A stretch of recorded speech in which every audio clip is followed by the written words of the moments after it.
Entonces, Sí, claro que sí.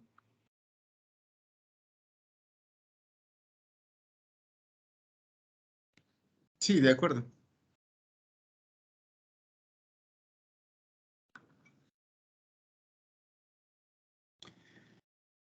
Bueno, buenos días. A nombre de la Facultad de Ciencias Sociales y Humanidades de la Universidad de La Salle, les doy la bienvenida a este inicio del Seminario de Política Educativa, el cual pretende generarse como, o mostrarse como un espacio donde se reflexione la política educativa de nuestro país, las incidencias, los impactos que ésta pueda tener en la formación de niños y jóvenes a través de la educación formal que se imparte en nuestras escuelas, tanto públicas como privadas, ¿no?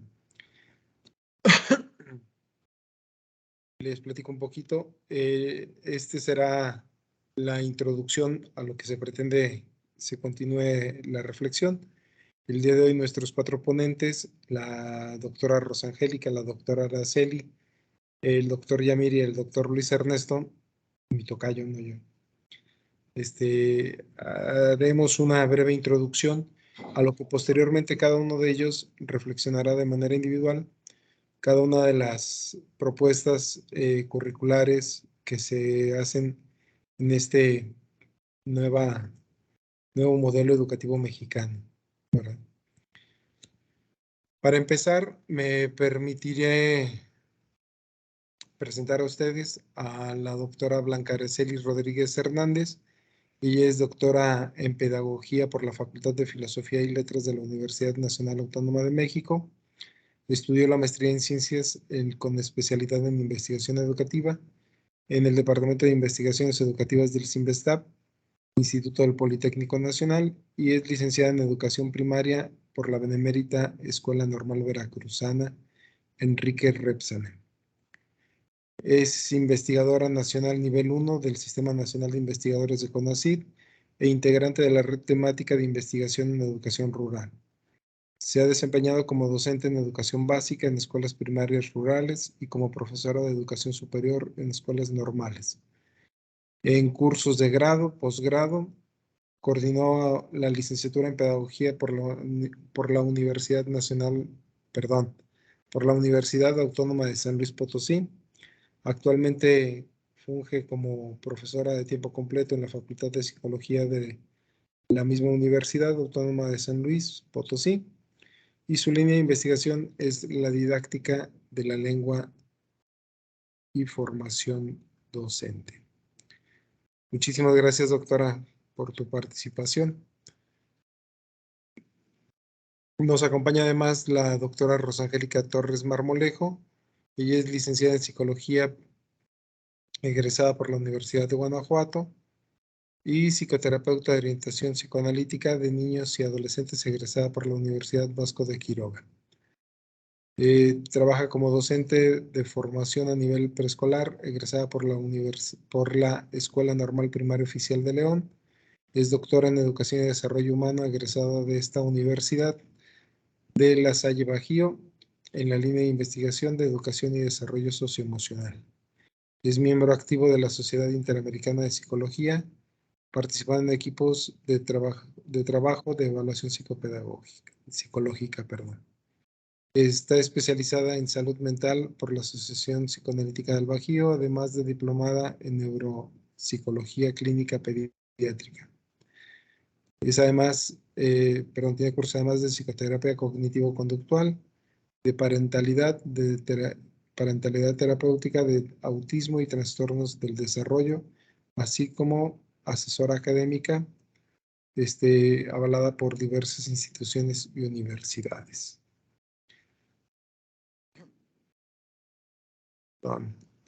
Pero hoy el clima estuvo muy fresco por acá. Gracias, Rosangélica. Nos acompaña además el doctor Yamir López Brito. Él es licenciado en Ciencias es licenciado en Ciencias de la Comunicación, maestro en Educación y Formación Docente, es doctor en Pedagogía, presidente del Centro de Investigaciones y Estudios Superiores, doctor Oyuki Brito Torres, Funge además como docente universitario, productor y consultor independiente, promotor ambiental. Colabora en distintos programas de pregrado y posgrado.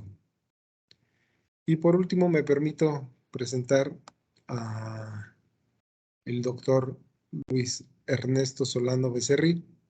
Él es licenciado en Psicología, maestro en Investigación Educativa y doctor en Estudios Socioculturales. Actualmente es profesor investigador de tiempo completo en la Universidad de La Salle Bajío. Pertenece al Sistema Nacional de Investigadores a nivel candidato. Es miembro de la Red de Investigación Rural de CONACYT y cofundador de la Red Internacional de Estudios sobre Interculturalidad dentro del Sistema Lasallista de Investigaciones RILSA. Cuenta con 9 artículos publicados, 2 capítulos del libro y ponencias a nivel nacional e internacional. Ha realizado trabajos en el campo del contexto y de la interculturalidad en Quintana Roo y de migración en nuestro estado de Guanajuato. A todos ellos, muchísimas gracias por su participación. Y bueno, para dar paso a este primer momento, partiremos precisamente del cuestionamiento de cuáles son los principales cambios que vemos en este modelo educativo. Doctora Araceli, empezamos contigo. Sí, muchas gracias. Pues, buenos días a todas, a todos. Antes que nada, quiero comentar que tengo algunos síntomas como del COVID y si tengo ahí como me ven lenta o digo alguna cosa que no tiene coherencia, me disculpo por anticipar.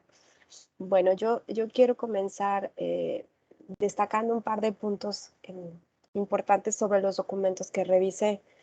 He encontrado que se difundieron 17 documentos en total de casi 2,000 páginas. Entonces, antes de comentar, de empezar mi participación en este punto, sí me gustaría centrar qué fue lo que revisé, como para que estemos ubicados en ese contexto. En principio, revisé la versión de marco curricular que está fechada en enero. Luego me di cuenta que la más actual es de mayo. Entonces, bueno, revisé ambas. Revisé también las sugerencias que publicó Mejuredu el 23 de junio. Revisé el boletín de educación en movimiento, que también es de Mejuredu, y este estaba fechado en marzo del presente. Y para centrarme en lo de lengua, también me apoyé en un artículo que publicó la doctora Susana Ayala en la revista Nexos recientemente en el mes de junio. Entonces, ese es mi marco, ese es mi marco de referencia sobre lo que voy a destacar y considero como algunos cambios. Para mí es un cambio muy observable la presencia de los ejes articuladores. Estos ejes articuladores, especialmente en lo que respecta a mi campo, que tiene que ver con la enseñanza de la lectura y la escritura, el llamado fomento a la lectura y la escritura es interesante porque ofrece una aproximación integral al tratamiento que sugieren que se le otorga a la enseñanza de la lectura y la escritura en básica y que tendría que estar atravesando todas las fases, lo que ahora conocemos como los grados. Sin embargo, algo interesante aquí es que esta idea de eje articulador, por el nombre que se le da al que corresponde a mi área, que es el fomento la lectura y la escritura, podría llegar a confundirse con aquellas propuestas previas que nosotros vimos en otras reformas y en otros momentos de la historia, donde se hablaba de promoción de la lectura. Entonces, lo que el eje propone, según mi modo de ver, es una visión integral del lenguaje. Integral en el sentido de que tendría que estar esta idea de apoyo a leer y escribir desde el inicio de la escolaridad básica hasta el final, sin que se convierta exclusivamente en un contenido o en un aprendizaje a promover desde una materia o en un momento de la escolaridad específica, sino cruzando con la idea de eje articulador toda la escolaridad. Sin embargo, la idea de fomento a la lectura y la escritura, para mí es algo en lo que tendríamos que poner atención porque podría llegar a confundirse con esas propuestas que decían algo así como vamos a leer, el placer de leer, la importancia de leer como por hábito, incluso se llegó a decir hasta cuántos minutos tenías que leer por día, ¿no? Entonces esto es algo que es un cambio, sin embargo, para mí tendría que como que llamar nuestra atención. Otra cosa importante que observo como un cambio es la idea de hablar de campos formativos. Estos campos formativos sustituyen a lo que ahora conocemos como asignaturas. La propuesta, perdón, el marco curricular, al hablar de un currículum más integrador, opta por la idea de trabajar a través de campos. Si nosotros recordamos, ha habido muchas discusiones sobre si trabajar las asignaturas en esta idea de, perdón, trabajar el currículum en esta idea de parcelar el conocimiento, pensando en las asignaturas, si se trabaja así o se juntan, si se trabaja de un modo mucho más homogéneo como se llegó a proponer de los proyectos, o bien si se segmenta. Entonces, esta discusión de cómo trabajar los contenidos, cómo conformar el currículum, es algo que ha estado presente en la investigación educativa desde hace muchos años. Entonces, acá en lo que ahora estamos viendo como marco curricular, se propone un currículum integral y se opta, dentro de las opciones que puede haber en la literatura, por hablar de campos formativos. Entonces, esto es un aspecto interesante que implica un cambio, una transformación. En lo que respecta a mi área, se habla de lenguajes. Más en la siguiente intervención voy a profundizar esto. Ahora entendemos la enseñanza del español y aquí la transformación es que se nos está hablando de la enseñanza de lenguajes. Otro cambio, perdón. Perdón. ¿Se me acabó el tiempo? Sí. Está bien. Me guardo para el siguiente. Sí, gracias. Yamir. Muy bien, ¿puedo compartir pantalla rápidamente? Traté de hacer unos esquemas. A ver si te deja. A ver si me deja.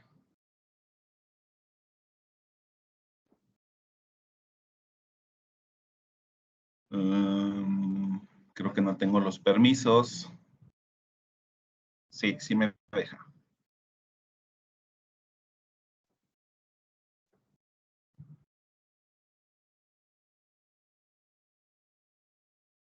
Bien. ¿Se alcanza a observar? Muchas gracias. Sí. Sí. Bueno, entiendo que apenas estamos presentando porque vamos a platicar en diferentes sesiones y a profundizar. Entonces, decidí elaborar una presentación muy pequeñita para estos dos ámbitos que vamos a comentar. Y básicamente lo que presento en esta primera diapositiva es el antecedente del trabajo sobre vida saludable, que no es nuevo, ya estuvo presente desde hace años, aunque de una manera no necesariamente tan implícita en cuatro dimensiones, y ahora lo podemos observar en 5. Lo que estoy tratando de representar en esta diapositiva es lo que se observaba en el 2010, desde Lujambio, desde aquel secretario de Educación, hasta lo que está apareciendo actualmente en el 2021, ¿no? Y aquí podemos observar esas diferencias. Por supuesto, hablar de todo el modelo nos llevaría muchísimo más tiempo, pero como estamos trabajando por estas áreas en las que se nos pidió participar, podemos encontrar la diferencia, por ejemplo, ahora de ubicar el desarrollo humano, la salud mental, la alimentación saludable, la actividad física y hábitos de sueño, y la higiene personal y limpieza de los entornos. Contrastado al 2010, que solamente contemplaba la actividad física, la prevención de enfermedades, riesgos y accidentes, el descanso y la diversión, y la alimentación. Pues aquí podemos ver también cómo se subdimensiona, pero además cómo aparece de manera, digamos, enriquecida. En el marco constitucional, hay que recordar que estamos en el seminario hablando de política educativa, pues podemos encontrar en el artículo 3 justo que los espacios educativos son fundamentales para el desarrollo cognitivo, emocional y físico. Entonces, dentro de este mismo artículo encontramos planes y programas con orientación integral, justo lo que estaba comentando la doctora Blanca Araceli, porque así se observa esta intencionalidad de que sea transversal el currículo. la comprensión de nuestros propios problemas, es decir, problemas cada vez más situados o contextualizados, incluso lo podemos observar en el discurso actual con estas frases, seguramente la abordará el doctor Luis Ernesto, de la descolonización, y la convivencia humana y el interés superior de la niñez. A mí me parece que estos puntos son claves para poder entender esta dimensión de la vida saludable en lo que se nos presenta como el marco común del trabajo curricular desde la federación. Y en la promoción de la salud, bueno, recuperé, por ejemplo, un poco de las normas oficiales mexicanas, que habrá que entender que a veces nos acercamos poco a la norma oficial mexicana, porque como docentes de repente nos perdemos entre toda la cuestión burocrática, y es importante que también el docente en formación, pero también el docente ya con sus grupos, entienda qué es educar para la salud, ¿no? Y aquí aparece la alimentación consciente, la salud desde el enfoque de la educación física, la actividad física versus el ejercicio físico, la educación física a través del juego, las actividades deportivas y predeportivas, así como las experiencias estimulantes y placenteras. Y justo lo que platicaba ahorita la doctora Blanca Araceli aparece en estos 7 ejes articuladores. En mi caso, lo que abordaré en este seminario virtual que vamos a trabajar es la dimensión número 7, la de vida saludable, justamente, que refiere a que somos sujetos derechos a la salud, a la educación, al trabajo, la nutrición y la vida, que implicará el ejercicio, la alimentación, la vida sexual y afectiva, y sobre todo promoción de la salud, programas de promoción de la salud que tiene que ver con alimentación, salud bucodental, salud mental, higiene personal, actividad física, uso de tiempo libre, prevención de enfermedades transmisibles, prevención del embarazo no deseado o no planeado, yo creo que el término debería ser no planeado, consumo de drogas y tabaquismo. Así encontramos campos formativos del currículo de la educación básica, donde hay un desplazamiento, como ya se mencionó, de una educación basada en asignaturas a un currículo que se pretende más flexible, más dinámico y más situado. El campo formativo en el que podemos encontrar la vida saludable es justamente el número 4, de lo humano y lo comunitario. Y aquí aparece obviamente el proceso continuo de construcción personal, interacción social y participación afectiva, por una vida digna, que comprendan y reflexionen analizando las dinámicas presentes de los contextos, la educación sexual nuevamente, contenidos de disciplinas asociadas al aprendizaje, al desarrollo motor, la gestión de las emociones y prácticas de hábitos saludables, para poder entender justo toda esta complejidad que reúne a las articulaciones y a los campos formativos. Me gustaría nada más dejarlo así. Esta primera parte es nada más para presentar como estos pequeños contrastes. Muchísimas gracias, Yamir. Rosy.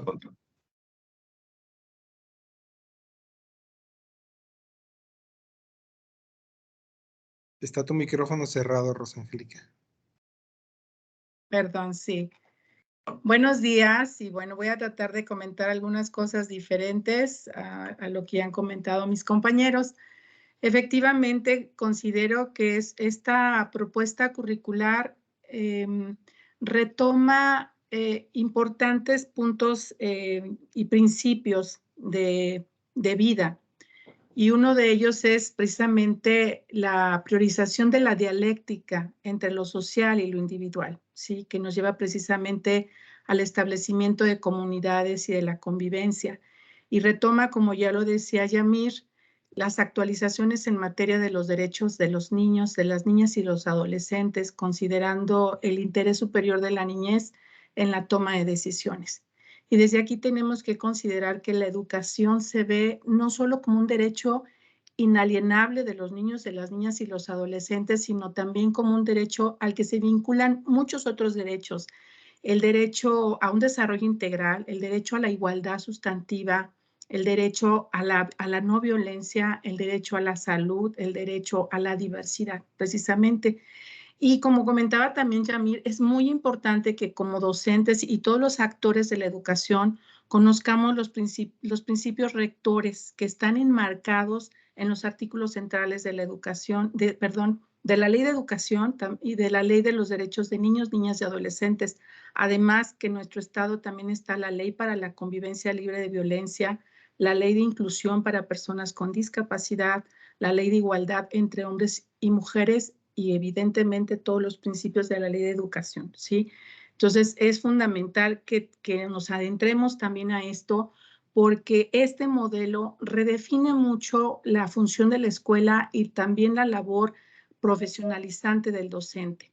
En esta perspectiva, la escuela se concibe más como un espacio que garantiza los derechos de los niños, de las niñas y de los adolescentes. Hablamos en este término, que aunque ya venimos hablando de esto desde años atrás, por todas las actualizaciones a los derechos de niños, niñas y adolescentes, en esta propuesta educativa se retoman con la intención de que la escuela garantice precisamente la vivencia de la no exclusión y de eliminar la desigualdad.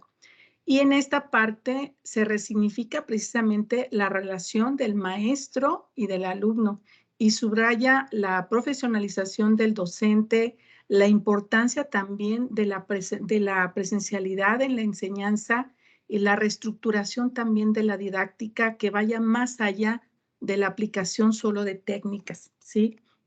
Entonces hay una serie de redefiniciones.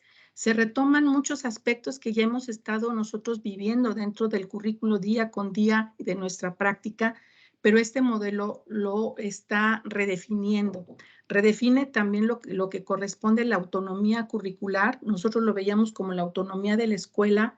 Acá se habla de la autonomía curricular, desde donde el maestro y las maestras tienen la autonomía para resignificar y replantear los contenidos de los programas de estudio, considerando las condiciones territoriales en que se ejerce la docencia y en un diálogo constante con los y las estudiantes. Y bueno, se habla específicamente de lo que es el territorio, no construido solo desde las cuestiones espaciales, sino desde las interacciones. Y por último, ya para terminar, pues hablaría también de la función, la redefinición de la función diagnóstica y formativa de la evaluación, en donde se trata también de evitar categorizaciones, evitar emisiones numéricas y cambios importantes en la forma de evaluar en los instrumentos y en las herramientas que utilizamos. Y bueno, ya sobre la propuesta educativa, ya hablaron nuestros compañeros de los ejes articulares, de los campos formativos y de las fases de aprendizaje que integra ahora esta propuesta. Muchas gracias. Muchísimas gracias, Rosy. Doctor Solano. Ok, buenos días. Bueno, en mi caso específico, creo que si bien es cierto lo que dice Ara, que hay una serie de documentos y como que uno puede agarrar de muchos lados, yo sí me veo un poquito antes. Y es que los sistemas educativos siempre están vinculados, y eso lo noto en el eje específico de interculturalidad. Siempre están vinculados de repente con ciertos principios políticos o momentos históricos donde el país se encuentra, ¿no? Entonces, cuando fue Vasconcelos, que se hizo la SEP, se tenían ciertos problemas. Cuando fue con Cárdenas y era lo socialista, el sistema educativo también cambia. Con Ávila Camacho y la cuestión de la unidad nacional también, y así nos podemos ir, y ahorita con López Obrador, que es el presidente actual y su proyecto político específico, el eje de interculturalidad sí tiene muchos cambios, no sé si son nuevos, sino que son cambios profundos y políticos. Ya vimos esta parte de que el nuevo marco curricular tiene una filosofía y una epistemología que los presentan en estas series de documentos, la parte de los ejes articuladores en el currículum, los campos formativos del lenguaje, y la cuestión didáctica, que es la última, tal vez la más importante porque es donde se aplica y que ahí no hay tanta claridad, pero de alguna forma estos elementos o esta estructura está presente. En la mía, en la de interculturalidad, ¿cómo se hace o cómo está presente? Bueno, a fin de cuentas, parto de esta idea de que hay filosofía y epistemología, están ahí de repente en uno de los documentos aparece Piaget diciendo que el desarrollo tiene que ir también conforme los estadios de aprendizaje, que está Vygotsky, y esta parte de Vygotsky está interesante porque sí habla de lo cultural, histórico y sociocultural, que también justamente es un campo formativo, cuando es de lo humano y lo comunitario. Ahí está la parte.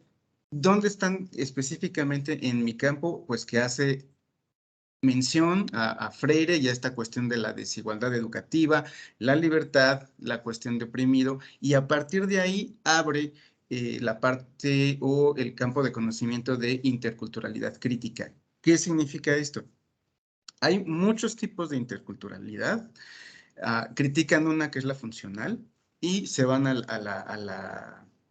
pues sí, critican a la funcional y se van a la interculturalidad crítica, que es muy política, muy dialógica, decolonial, y entonces agarra la parte de epistemologías del sur, y toda esta parte está fundamentada por pensadores como Enrique Dussel, Irene Dussel, Catherine Walsh, Boaventura de Sousa, etcétera. Entonces, ¿cuál es el cambio específico en este eje de interculturalidad? El primero es criticar a la interculturalidad funcional.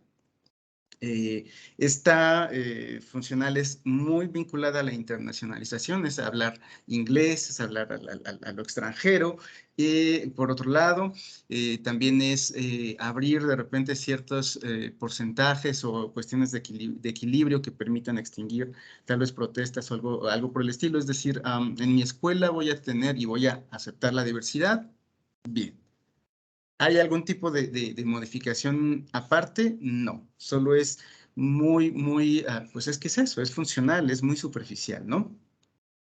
En este caso, que es la crítica, sí habla de un punto importante que la funcional no habla, y es las culturas son diferentes y no parten del mismo lugar, ya sea de enunciación, ya sea de riqueza, ya sea de otros elementos.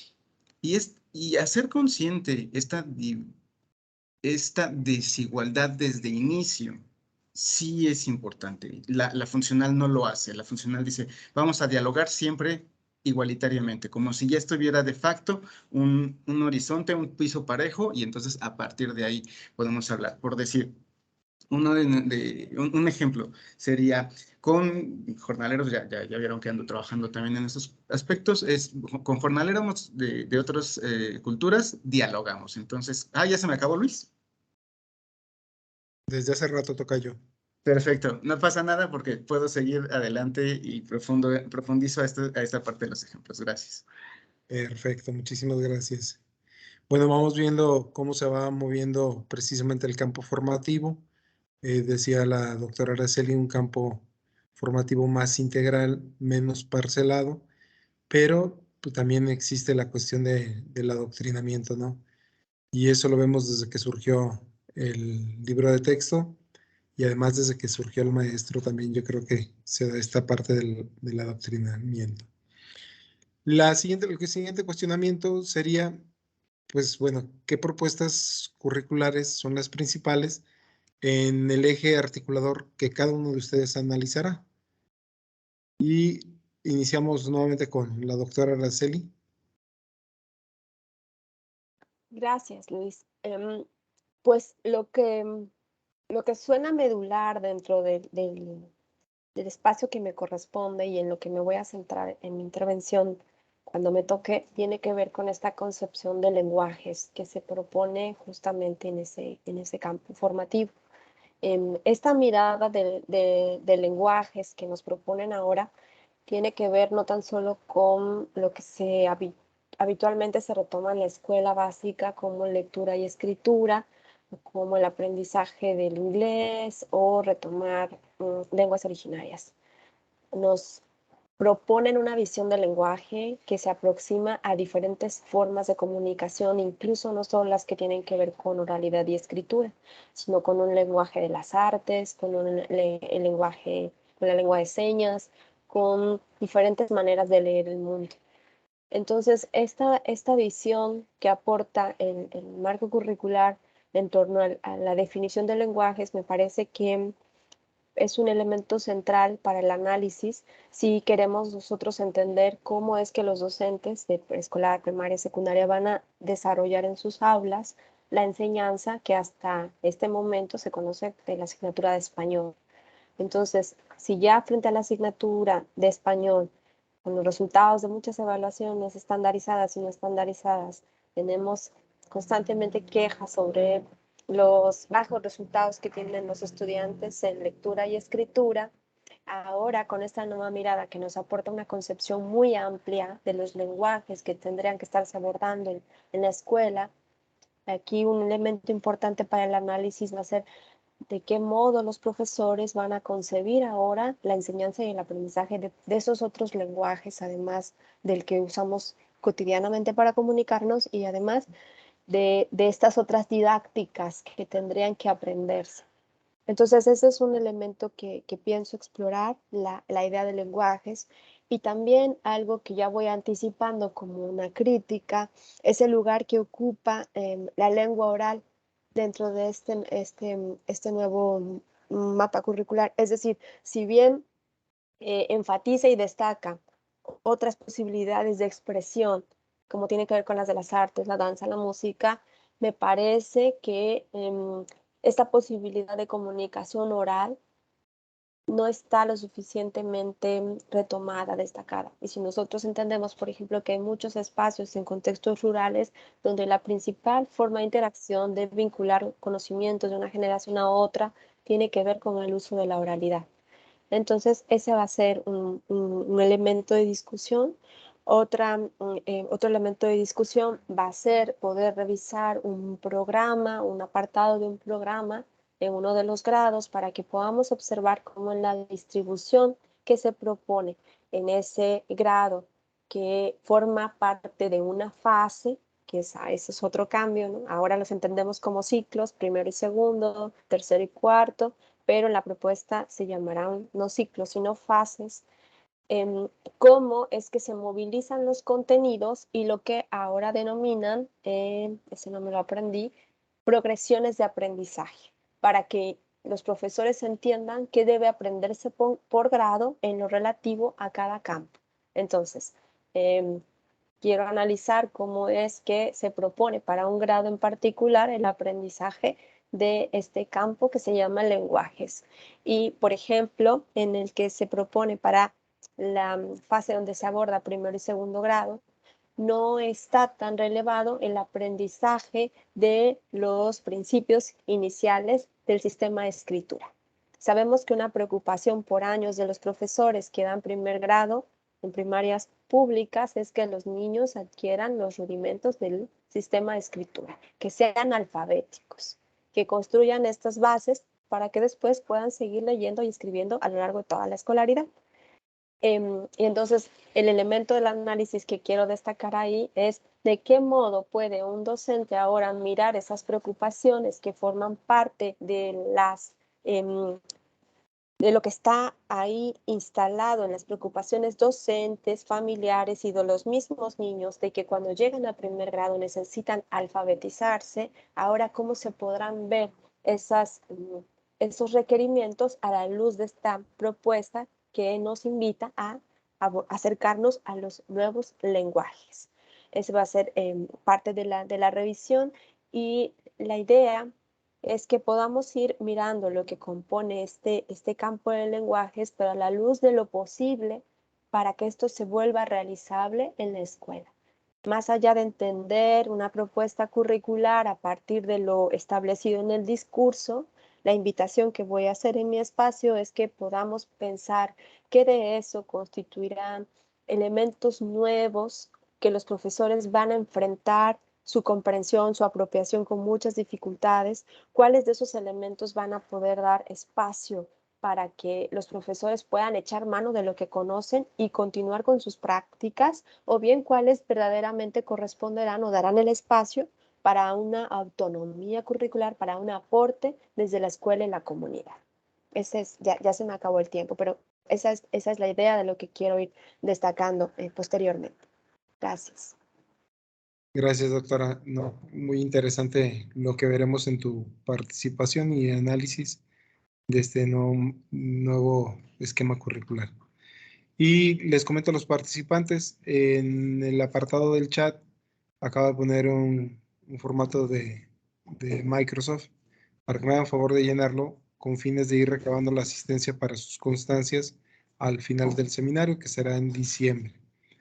Y mientras tanto damos paso a la doctora Rosangélica para que nos haga la reflexión sobre qué abordaremos en su participación individual. Bueno, pues el eje que me va a tocar revisar es el del que vamos a hablar, es el eje articular de inclusión. Y desde aquí una de las principales propuestas curriculares de la inclusión precisamente tiene que ver con la integración de la diversidad y el principio de igualdad de las infancias y las adolescencias. Y bueno, en este sentido será muy importante revisar cómo precisamente la inclusión de la diversidad toma relevancia como una condición básica para alcanzar y para enriquecer los aprendizajes en las y los estudiantes. Y sobre todo, cómo vivir estas posibilidades, estas condiciones de inclusión desde todas las diversidades que podamos encontrar y desde todas las condiciones en las que se encuentran nuestros estudiantes. Revisar también cómo la escuela en este sentido se va a convertir se convierte en un espacio en el que se vive, en el que se prioriza la igualdad para todos y para todas. Y hablando de una igualdad para aprender, una igualdad para trascender y una igualdad para compartir, una igualdad para vivir, ¿sí? Que desde aquí se plantean muchas diferencias también en nuestra realidad.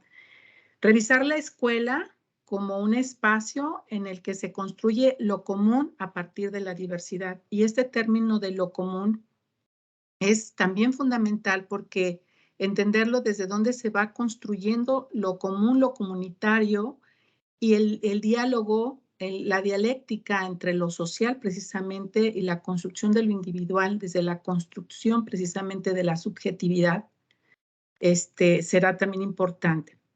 Revisarla también a la escuela como un espacio en el que a partir de la convivencia de las diferencias, los niños, las niñas y los adolescentes se construyen como sujetos colectivos y construyen precisamente su carácter y su personalidad vista aquí como esta subjetividad, como un sujeto individual y un sujeto también colectivo. Y otra propuesta también importante es la construcción de la comunidad a partir del cuidado mutuo entre los sujetos, que nos lleva precisamente a revisar la importancia de la corresponsabilidad al asumir la igualdad de los derechos y de las posibilidades también para ejercerlos. Revisar la comunidad como un elemento articulador de las prácticas educativas, desde donde el docente plantea precisamente su acción educativa desde las circunstancias que se presentan en su entorno y las condiciones que presentan los niños, las niñas y los adolescentes, y profundizar sobre la conciencia de la biodiversidad y su relación con las sociedades humanas y con la formación de una democracia para la participación. Revisar lo que tiene que ver con la propuesta en términos de inclusión y su expresión en el perfil de egreso, ¿sí? ¿Qué es lo que nos vamos a ir revisando? ¿Qué es lo que queremos lograr en los niños, en las niñas y los adolescentes al final de la educación básica? Que estará centrado en el reconocimiento de que todas las personas y todas las comunidades constituyen un todo y comparten espacios comunes. Favorecer desde aquí el respeto y el aprecio a la diversidad de capacidades, de características, de condiciones, de necesidades y de ritmos de aprendizaje.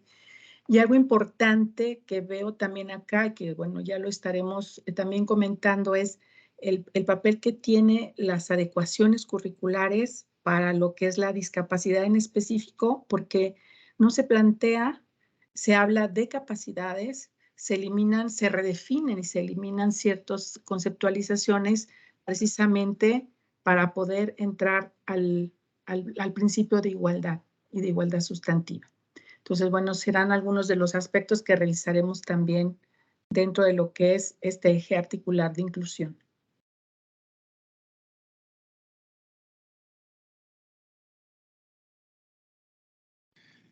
Perdón, gracias, Rosangélica. Pues enfrentamos grandes retos en formación, sobre todo de los docentes, que serán actores importantes en este nuevo modelo. Doctor Yamir, te escuchamos.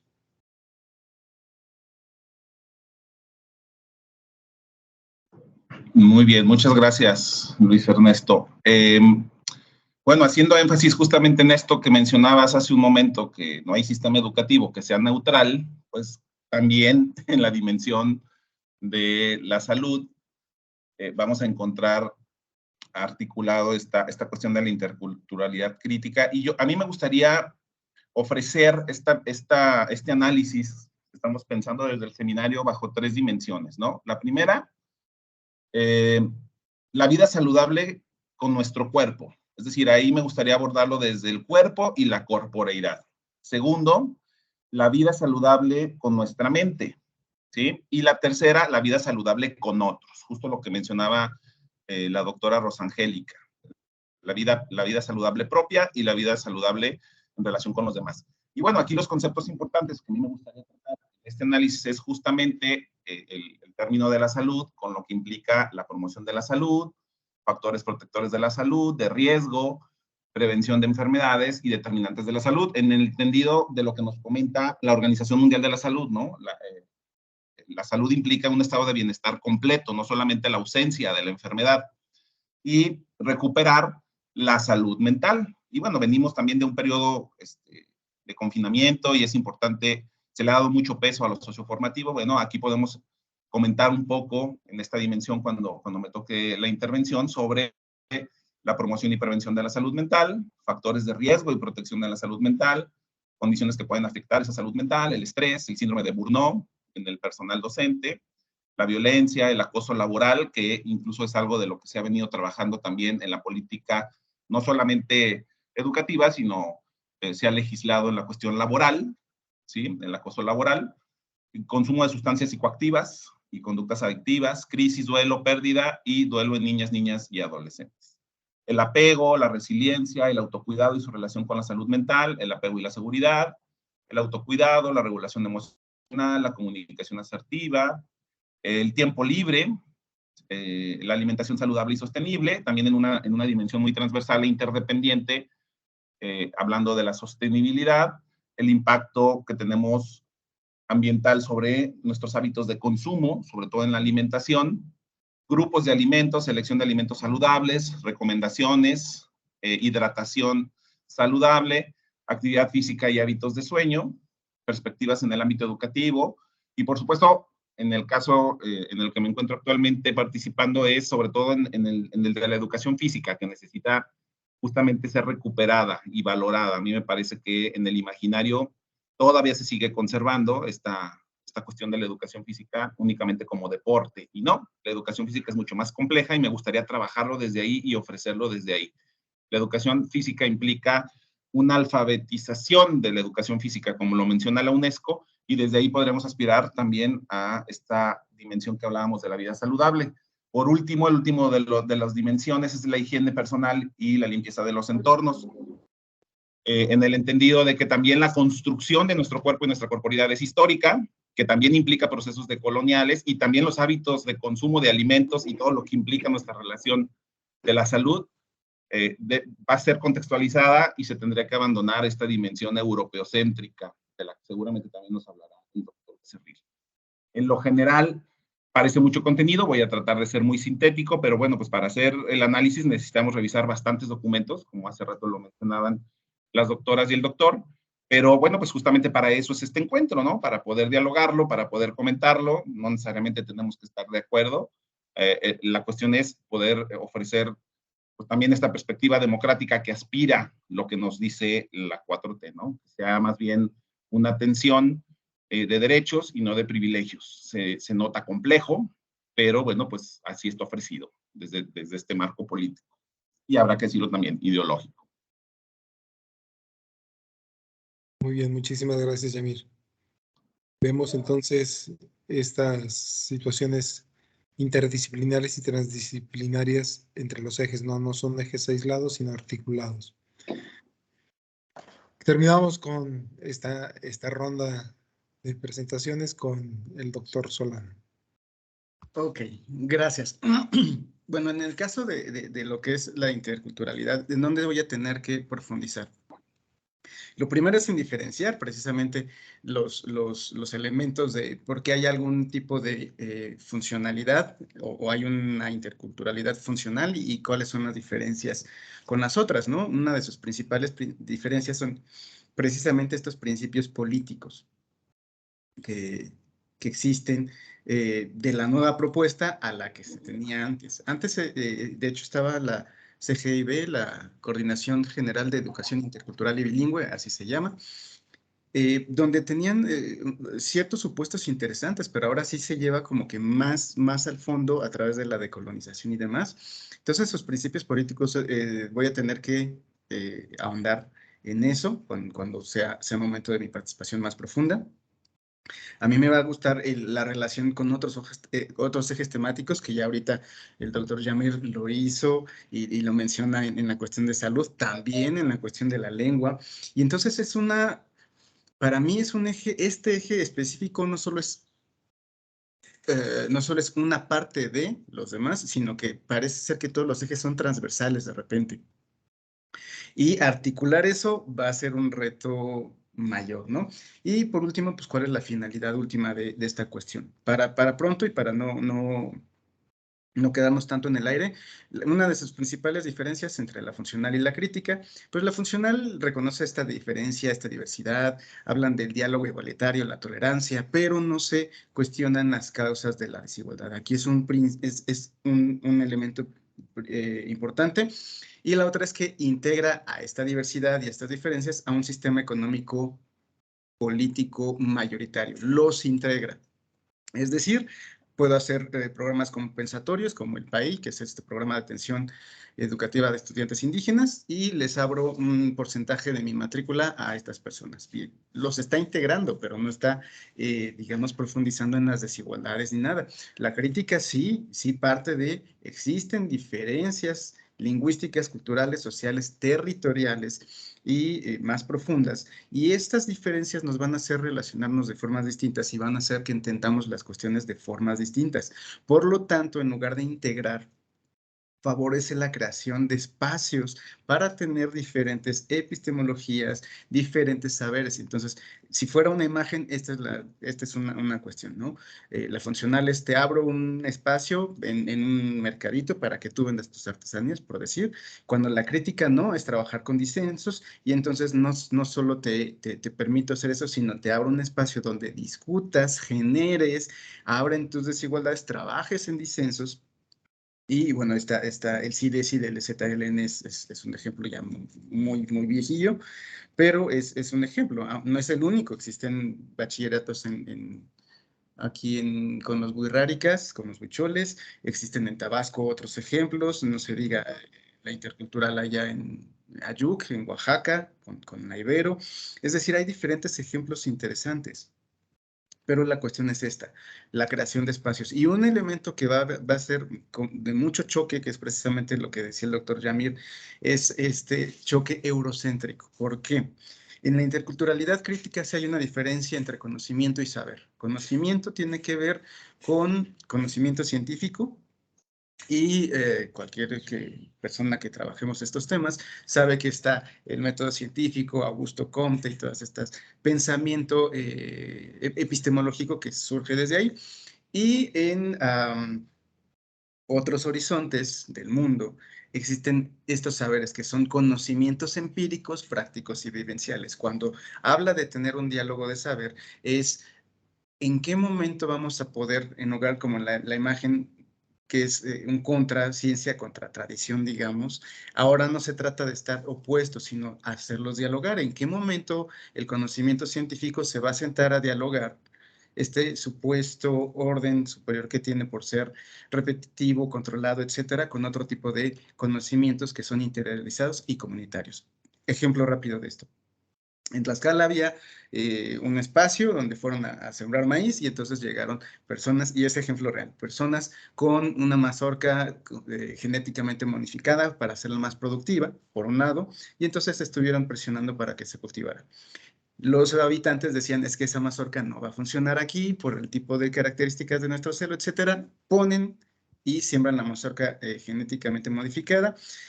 Las ráfagas de aire la tiran y evitan la producción. eso es ciencia y entonces la ciencia no está dialogando con los saberes. Ya voy, Liz. De las personas que estaban ahí y ellos decían, es que necesitamos mazorcas más chiquitas para que las ráfagas no lo tiren y pueda ser productiva. Saber interiorizado, comunitario y es un conocimiento empírico, práctico y vivencial. Ese es uno de sus principales ejes. Reconocer que hay saberes, haceres, lo que yo sé hacer, saberes comunitarios y saberes teóricos. Y en saberes teóricos puede ser el conocimiento científico o todas estas teorías que manejamos en la escuela. Hacer dialogar esta nueva parte. Y por eso habla de la decolonización, es decir, no debemos de tener uno sobre otro, sino un poquito, bajamos un poquito la ciencia de su pedestal, subimos un poquito la cuestión de los saberes y vamos a ver qué podemos tener en espacios, eso sí, espacios que nos permitan articular. Esos espacios vamos a ver dónde son, ¿no? Puede ser en la calle o en las escuelas tradicionales, pueden ser la Ciudad de México sabemos que es quien tiene la diversidad étnica mayoritaria, pero no tiene universidades interculturales u otras cuestiones. Habrá que ver cómo se expresan estas relaciones de poder, o en otras, que esta es la más nueva, la Intercultural de Guanajuato, que apenas va a aperturar. Vamos a ver cómo estos diálogos se pueden poder intercambiar. Ahora sí, vamos a ver si es posible enriquecerse o no enriquecerse.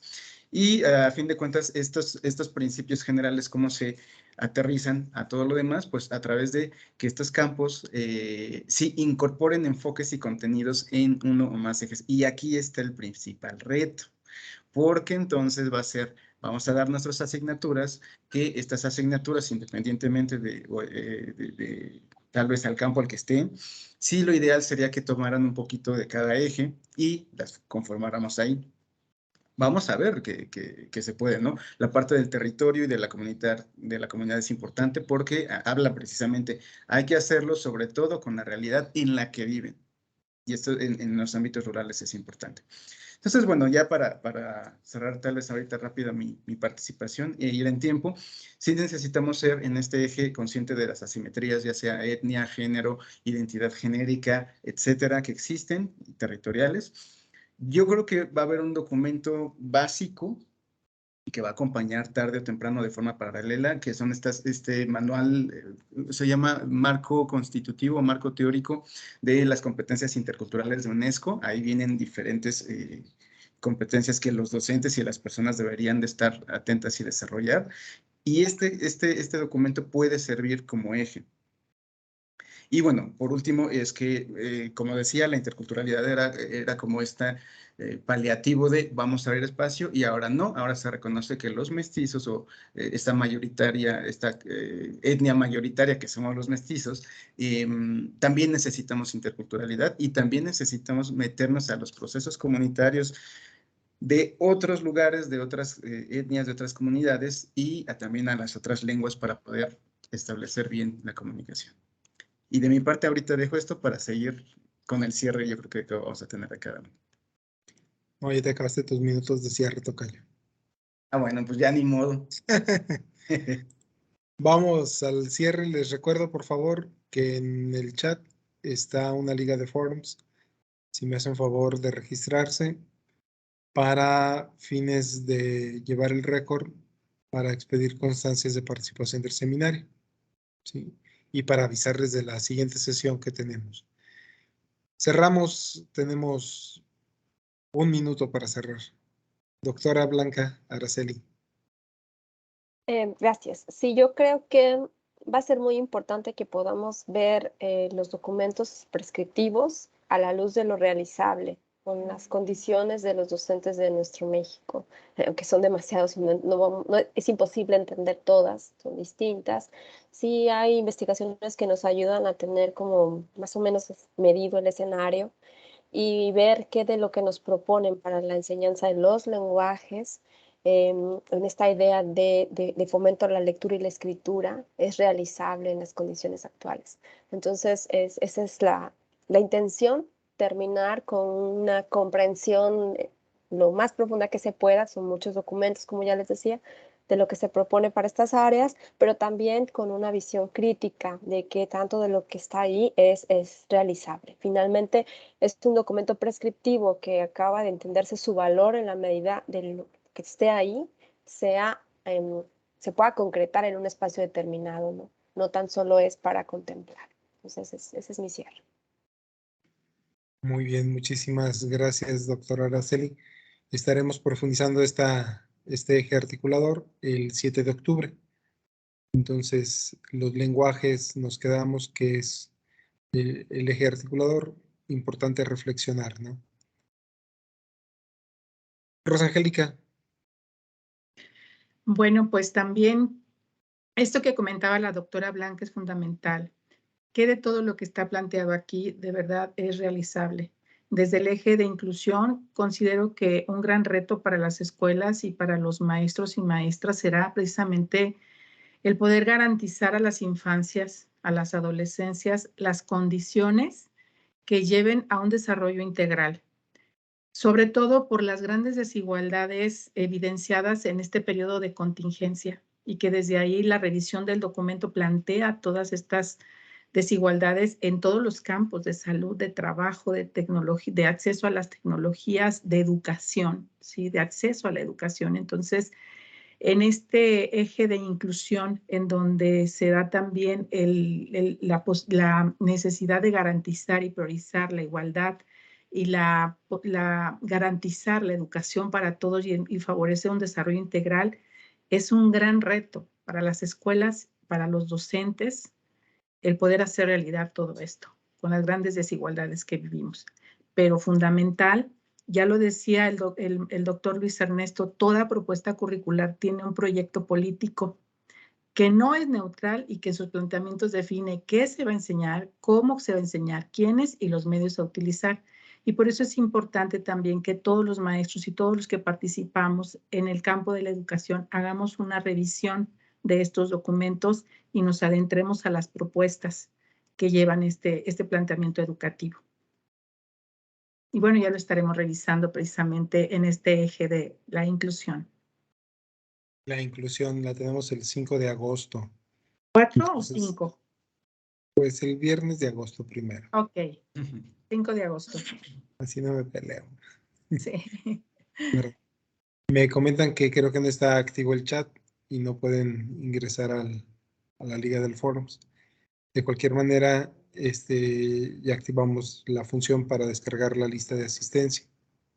Sí me hubiera gustado poder tener el correo electrónico para hacerles llegar la información, que era una de las cosas que pedíamos. Pero en lo que el doctor Yamir cierra, le sigo picando acá.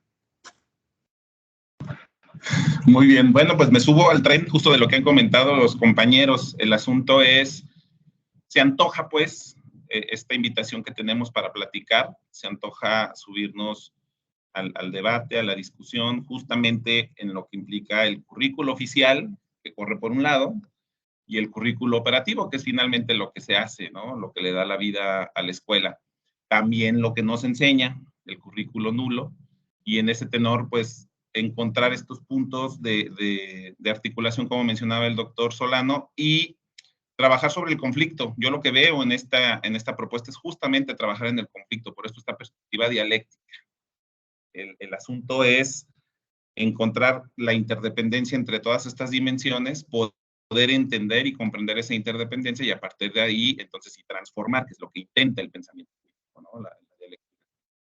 En el devenir, porque incluso así está mencionado, el aprendizaje, el conocimiento no es algo ya concluido o conclusivo, sino es un proceso, está en devenir. Y entonces aquí implica cuestiones de carácter ontológico, epistemológico, nociológico y teleológico en todas estas dimensiones, incluyendo en el de la salud, ¿no? Un cuerpo que no sea saludable solo para ser funcional, como mencionaba el doctor Solano, para poder responder a las necesidades de esfuerzo y de desgaste y soportar jornadas de trabajo, sino un cuerpo saludable, una vida saludable, no solamente el cuerpo, no solamente esta dimensión. Y bueno, invitarlos a que sigan en el seminario, a que permanezcan, a que escuchen todas estos análisis y que se atrevan al intercambio. Para mí se antoja muy rico, es algo que ya se está visibilizando y qué bueno que lo estamos haciendo desde el programa del doctorado de educación de la universidad. Muchas gracias. Muchísimas gracias, Yamir. Al parecer ya está activo el chat. Si me pueden corroborar que pueden entrar, se los agradecería. Doctor Solano. No, Bueno, Luis. ¿No? en mi caso ya sería un cierre muy simple y es ¿para qué querríamos ahora tener una interculturalidad crítica en el currículum en la escuela? Pues según estos documentos es importante porque la intención es generar la capacidad de interrogación, de oposición. Eso es bien importante, de oposición y de resistencia ante injusticia, desigualdad, racismo, sexismo y homofobia. Entonces, por eso digo que este eje tal vez es de los más políticos que existen, porque la finalidad es clara. Se trata de hacer una ética del diálogo, procesos de servicio, intercambio comunitario. Entonces la comunidad también se convierte en un eje articulador.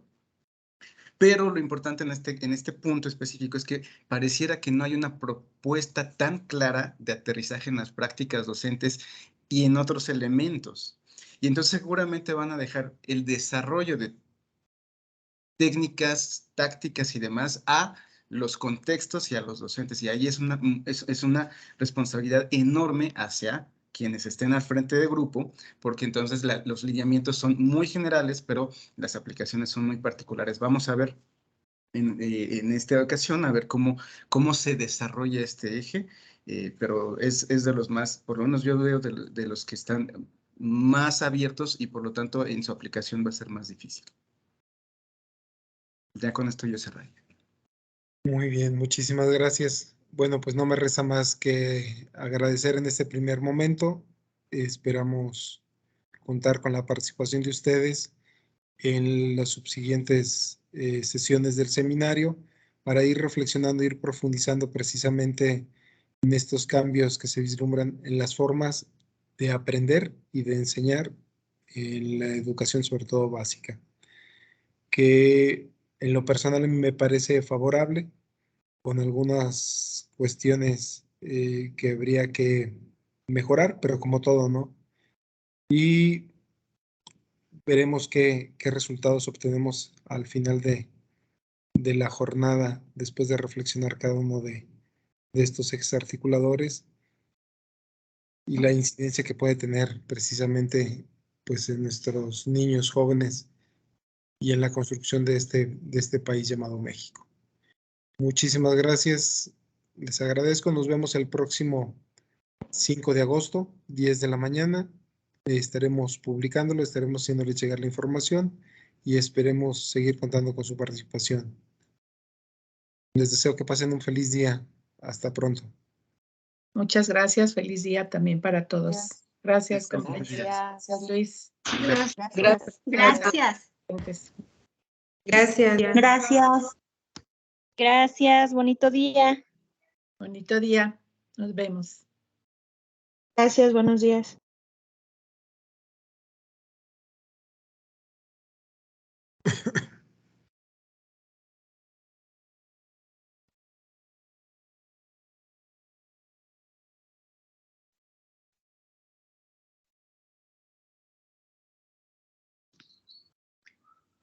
Buen día, maestro Luis Ernesto. Buen día. Yo no soy de la Universidad de La Salle, sin embargo, un amiguito publicó en su Facebook este seminario y es por eso que me interesó y bueno, estoy adentro, solo que no sé cómo inscribirme en la lista de asistencia, no sé si pueda enviarle mi nombre, algún correo o cómo hacerle, porque bueno, me interesa seguir con el seminario. Le acabo de mandar por chat privado, no sé si aparezca Ok, sí, ya. la Ya. liga de forms. Con ese nos podemos registrar y ya tengo yo su correo. Perfecto, ok. Maestro, perdón, compañera. Yo también estoy en la misma situación que la compañera.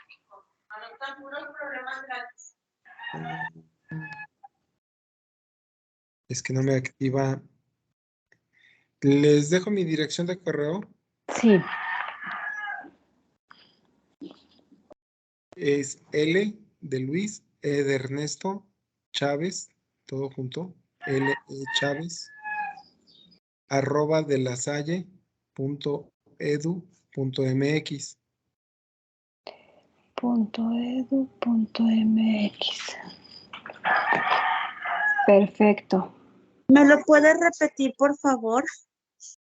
Tengo problemas con el audio. No sé si me lo pudiera repetir, por favor. L de Luis, E de Ernesto, Chávez, @delasalle.edu.mx. Ok. Sí, sí, maestro, ya lo tengo listo yo. Entonces, Muchas gracias, maestro. Ya también lo tengo. le enviamos un correíto con... Sí, con sus datos y ya yo los tengo en alguna agendita para Ok. informarles de las siguientes sesiones. Ok, perfecto. Sí. Muy amable, muchas gracias. Bonito día. Al contrario, buen día. Luego. Muchísimas gracias. Hasta luego. Bonito Hasta luego. día. Igualmente, gracias.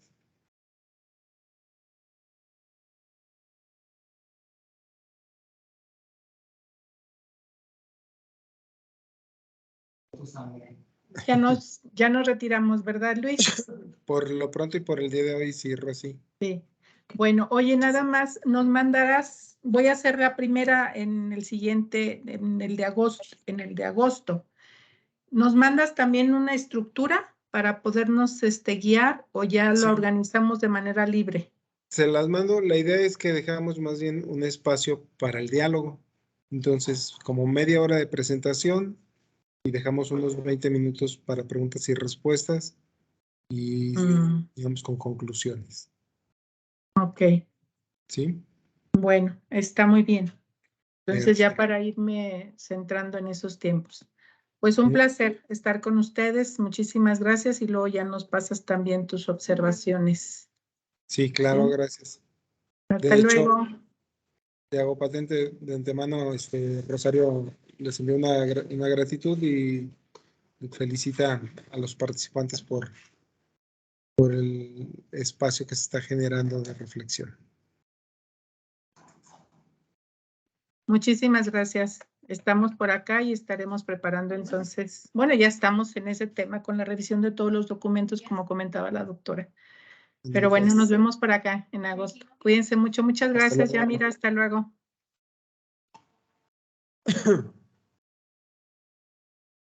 Nos vemos, Chaparro. Que estés bien, Guadejo. Muchas gracias. Gracias a ti. Ya te puedes ir a la alberca.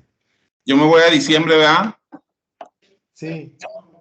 Órale, pues. Cualquier cosa me escribes con confianza. Sí, yo te he hecho un grito. Cuídese.